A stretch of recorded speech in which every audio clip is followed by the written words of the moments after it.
राधे राधे दोस्तों, आइए गोवर्धन पूजा व्रत कथा को सुनते हैं। गोवर्धन पूजा व्रत कथा का बहुत अधिक महत्व बताया जाता है। प्राचीन काल से गोवर्धन पर्वत को अपनी छोटी अंगुली पर धारण करने वाले श्री कृष्ण की उपासना की जाती है। एक बार सभी ब्रिजवासी मिलकर भगवान इंद्रदेव की उपासना करने जा रहे थे।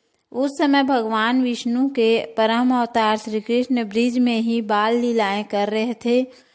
जब श्री कृष्ण को इंद्रदेव की पूजा के बारे में पता चला तो उन्होंने सभी ब्रिजवासियों से कहा कि आप इंद्रदेव की पूजा ना करके गोवर्धन की पूजा कीजिए, क्योंकि पर्वत की छत्र छाया में ही समस्त ब्रिजवासी सुख से अपना जीवन व्यतीत कर पा रहे हैं।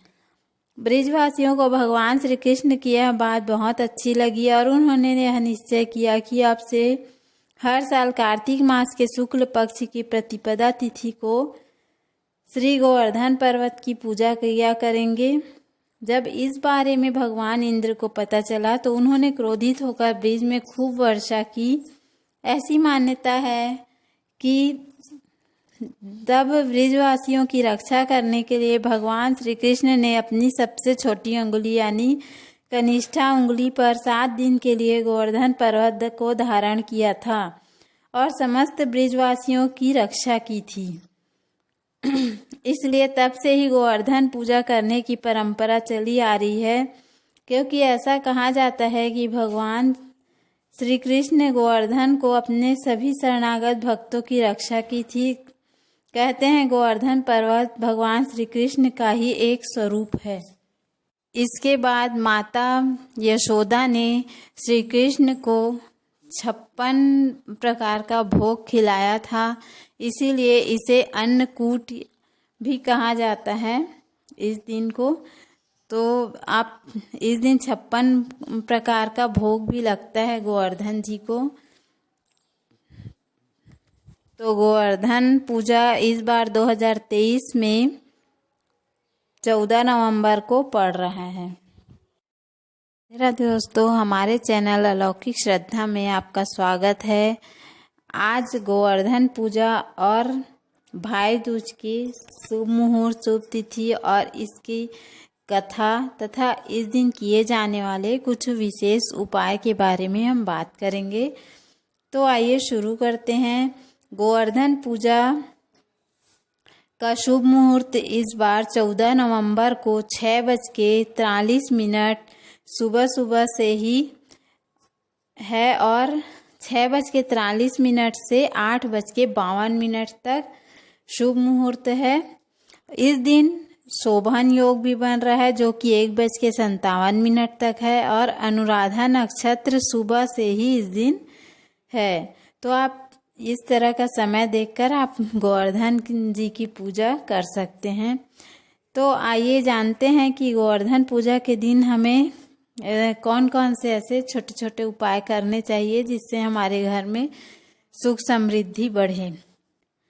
तो आइए शुरू करते हैं। पहला है, इस दिन गौ माता को कढ़ी या चावल का भोग लगाया जाता है, या आप कर सके तो 56 भोग का भी आप इंतज़ाम कर सकते हैं। तो आप 56 भोग भी लगा सकते हैं। गौ माता को इस दिन चावल और कढ़ी अवश्य खिलाएं।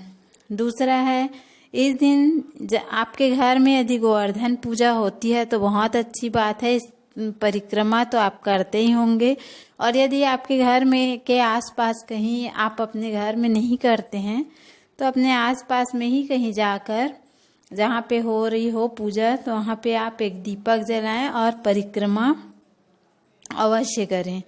परिक्रमा करने से असली गोवर्धन के परिक्रमा का फल आज के दिन मिलता है। तो अगला उपाय है, गोवर्धन जहाँ पे पूजा होती है वहाँ पे एक दीपदान करें, अपने तुलसी के पास, अपने घर के मंदिर में और अपने मुख्य द्वार पर और गौशाला में। इतनी जगह पर जाकर आपको आज के दिन दीपदान अवश्य करना चाहिए।